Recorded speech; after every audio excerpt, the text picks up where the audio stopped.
Hi everyone. I took a few days off just to relax from the videos after we got the Star Wars ones up. Just like, okay, take it back, take a few days to decompress and evaluate how videos are going to go for time being. So it's Sunday though, and we are living now in an official post for Star Wars: The Force Awakens world. So I've already got my review up, my spoiler review with me and Mark.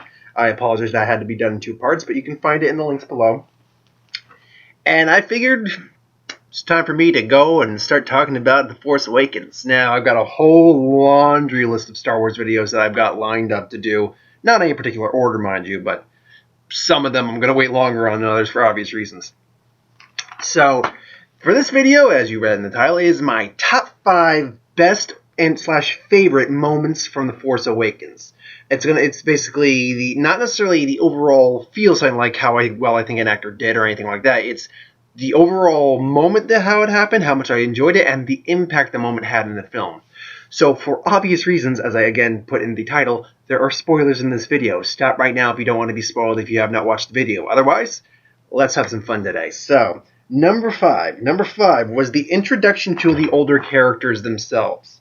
Now, I actually have one other introduction that technically you could say it's a character, but at the same time it is something different. And for anyone who's ready, you know what it is. But number 5 is the introduction to the old characters themselves. Now, apart from the fact that I loved all the characters in this movie, besides the fact like Phasma didn't get enough screen time, and Hux was fine, but a little cartoony. And we didn't see enough Snoke, but I wasn't expecting us to.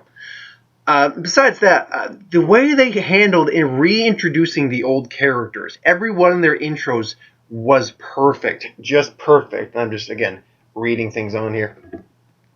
Oh, just perfect. When we first see Han and Chewie, it's great because they just found the Falcon, and they're escaping. It's like, yeah, we escaped, and they get caught. And it's like, okay, I'm like, when is Chewie and Han going to be put in there? The minute they get captured by something, like, this has got to be Chewie and Han. This has got to be Chewie and Han. And I'm right. And I swear, every time an old character went back on or showed himself up on screen, everyone was clapping. It's like, yeah! And Han and Chewie, I think, got the biggest applause. It's just like, Chewie, we're home. Just that was great. C-3PO had the great golden cock blocker himself.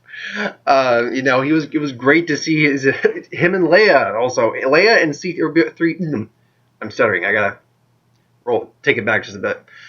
Leia and C-3PO's had basically a combined intro where they're walking off, and they've come to rescue them after the First Order almost had them, but now they've saved Maz Kanata and all them on that planet. And Leia's just sitting there. And we all kind of got to clap for Leia. And we see Leia. We see them about to interact, and then C-3PO just has giant cock-blocking golden head. Hello, I am C-3PO, Captain Solo. Do you not remember him? Maybe it's the red arm. Which they never do explain that, by the way. Because he has got a gold arm by the end of the movie. So they never explain why the red arm. Anywho. So that was done well. And of course, Luke at the very end, that was done the way I think, as much as we would have preferred to see more Luke, I think it really does just end perfectly because of that. Luke's barely got like maybe a minute of screen time, but it's just so impactful, his moment of screen time there. And, I mean, a few other small nods, like Admiral Akbar, he's back. It was fun to see Admiral Akbar.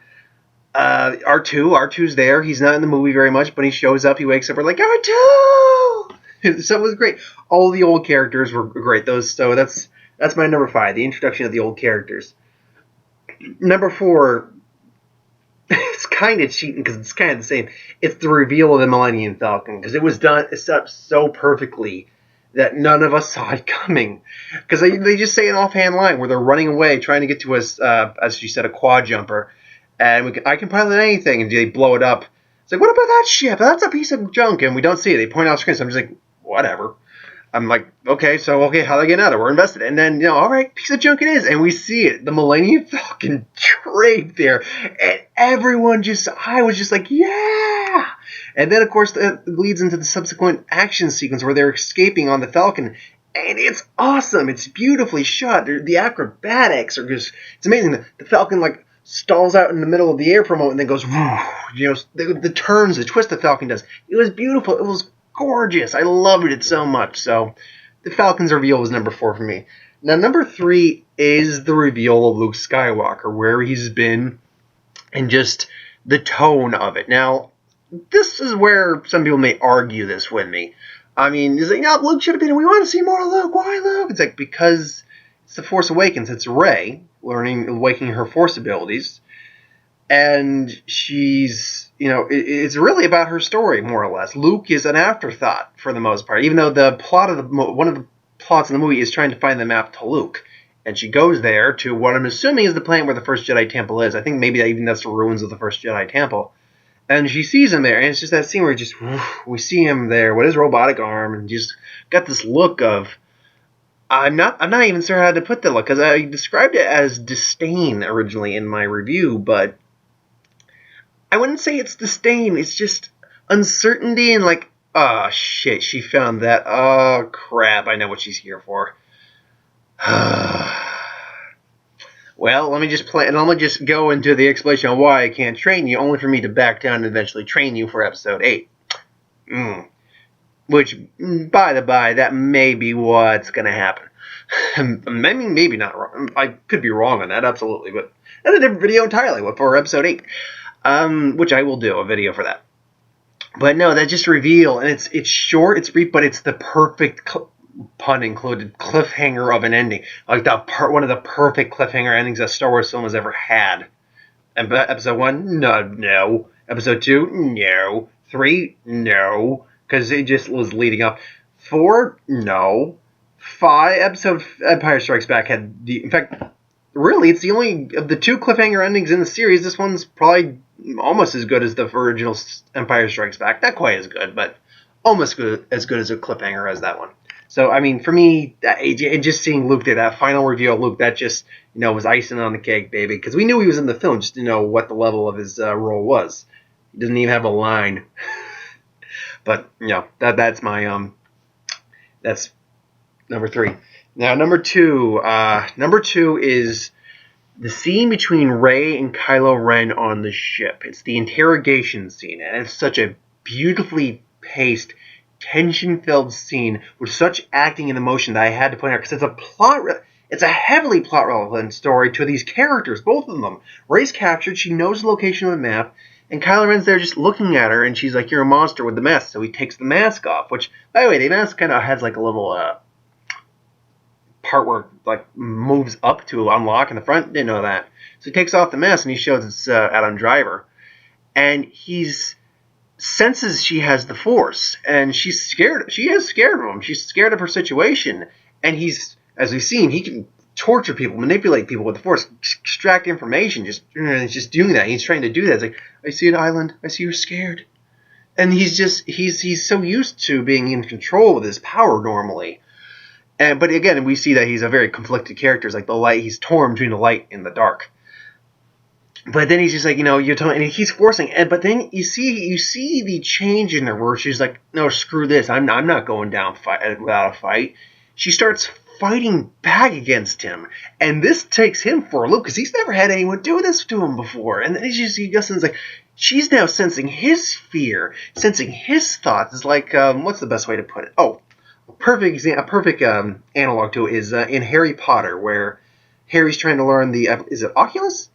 The mental defense thing, where he's practicing with Snape, and Snape's probing his thoughts, and then he does a different spell and probes Snape's thoughts when he tries doing it. That's exactly what's happening here. She goes in, and then she just calls him out, man. Just calls out his bull. You're afraid that you'll never be as good as Darth Vader, and he's like, oh, you're no one's supposed to know that. I'm going to go talk to Mr. Snoke because I think he's Dark Plagueis. By the way, I mean, again, a different video entirely. I'm still not unconvinced that he's not Darth Plagueis. We'll talk more about that actually, you know what? Well, that'll be a video for this week. That'll be one of my post-Force Awakens videos, but different subject entirely. So the way that scene played, the way it reveals information about our characters, the tension, the just overall cool sci-fi drippiness of that, it's great. I loved it. So that's my number 2. So before I get to number 1, let's just recap. My number 5 is the reveal of the old characters. Number 4 is the reveal of the Millennium Falcon. 3 is Luke. 4 is the Rey and Kylo confrontation and in the interrogation. And then number 1, and this may change. This is from what I've seen. This is some of the different people, but for me, this was just the tits moment. The fight between Finn, Kylo, and Rey. It was. I questioned it originally, and Mark made a comment. It's like, okay, he makes a point where how Kylo, who's injured, mind you, beat them in the woods, but then it's like he used the Force and knows lay out the base better than them. I think he can beat them. So it's just the confrontation of these three, and it's basically after the very pivotal moment where, and again, I put spoilers on this, where Kylo kills his father, kills Han Solo, and really it's basically he analogs Vader, but on the opposite end, where in the end Vader chose his son and chose the light side, whereas Kylo chose the dark side and killed his father. So it's now him, and he's embracing the dark side. So he's, granted, you can still see there's conflict on and all that, but he's injured because Chewbacca shot him, so he's bleeding from his side. Which, Rey tries to attack him, and he's just like, nope, boom. So that's it. It's like she's still not there yet, and then Finn's just like, no, it's like, traitor. That was Luke's lightsaber, old lightsaber. It's like, that weapon belongs to me, give it to me. And then Finn's just like, you want it, come and get it. And they just start going at it, and it's not, it's well choreographed for the type of fight it is, but it's not the episode prequels choreography where it's like a dance. No, it's very visceral. Finn doesn't really know how to use a lightsaber very well. Kylo is more well trained, but he's injured, which is why he can kind of go toe on toe. They go back and forth a while. It's like it's all just like arcing and things like that, and it's gritty and dark and beautiful at the end because first off, the colors are beautiful, especially the way they're glowing in that atmosphere and the lighting.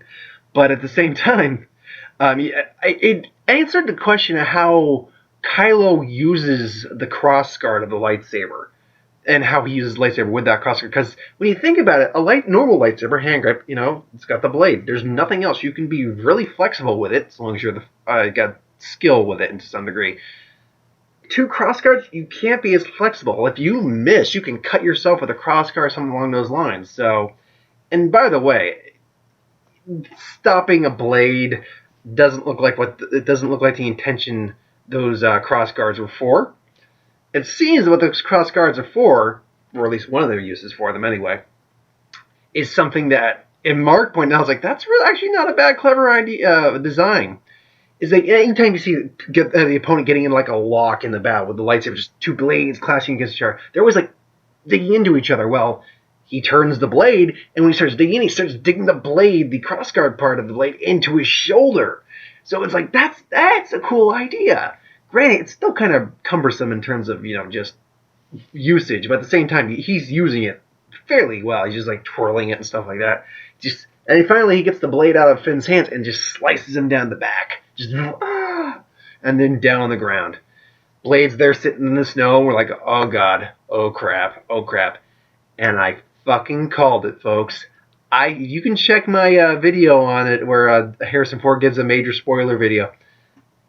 I fucking called it, and I am so happy I got it right, because that is awesome. You see Kylo reaching for the blade, using the Force, and it looks like it's struggling for, like it's almost the blade itself is rejecting him, and then it moves, and you think it's about to go to him, but it's right past his face, and boom, in Rey's hands.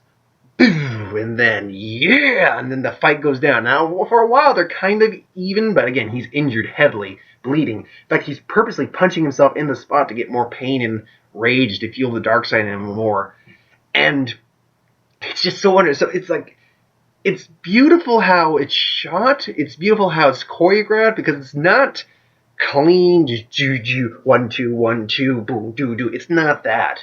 It is very much a real gritty kind of fight. There's a lot of emotion and turmoil between these 2 characters. And it comes down to, they're out at the edge of the cliff.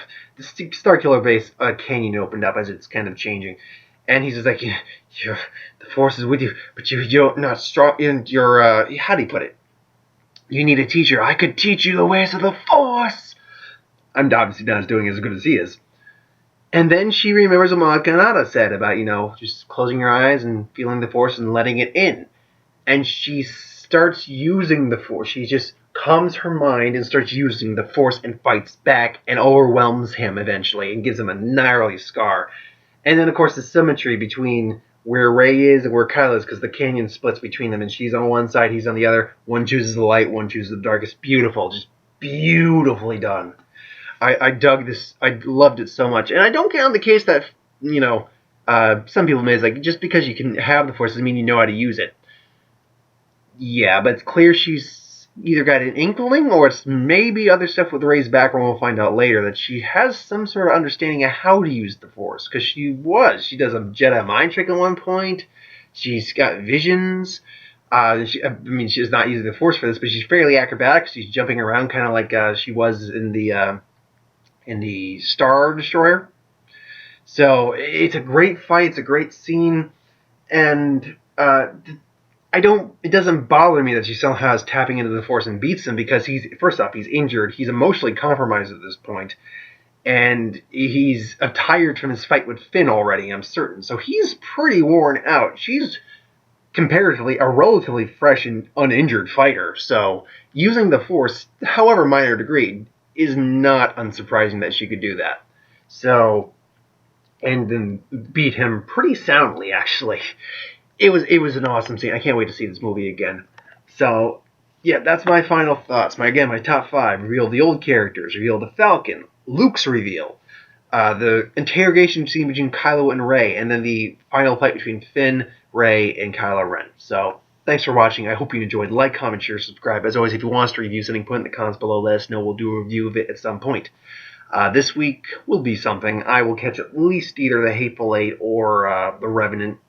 Assuming those get limited releases in my area, because they're unfortunately limited releases in this month. One second. Let's see. Yeah, so Joy, Daddy's Home, Point. So it's either. I hope it's going to be either a Hateful Eight or a Revenant. Otherwise, it's going to be either Concussion, Point Break, or Daddy's Home. Actually, give me 1 second. I want to check Cinemark because I have a Cinemark in my area. So where's Cinemark? What is yeah, you can hurry up here with the. So thank you. Okay. Let's see here at movies. I want my movies. Theaters. Okay, what's going on here now? Things have changed? Oh God, give me showtimes, please. I'd like showtimes. Oh, this is annoying. They changed their layout. This is... Why did you change your layout on me? Oh, God. Okay. See your home. I'm sorry. I'm sorry. The end of this video is getting so boring. But why? Now playing. Coming soon. Coming soon. Let's try this. Is it going to, if I click on this, is it going to give me a trailer, or is it going to give me the actual showtimes? No, it's going to give me a trailer. I don't need a trailer. Oh, God, this is so irritating. Stop it. I don't need this. Okay. I don't understand. I'll check it later. Point being, sorry for that, folks. I don't know why they suddenly changed the layout from where I bookmarked the page. Anywho, thanks for watching. I hope you enjoyed. I'll actually be back with a couple more videos, because I got a couple more videos to do today. So, thanks.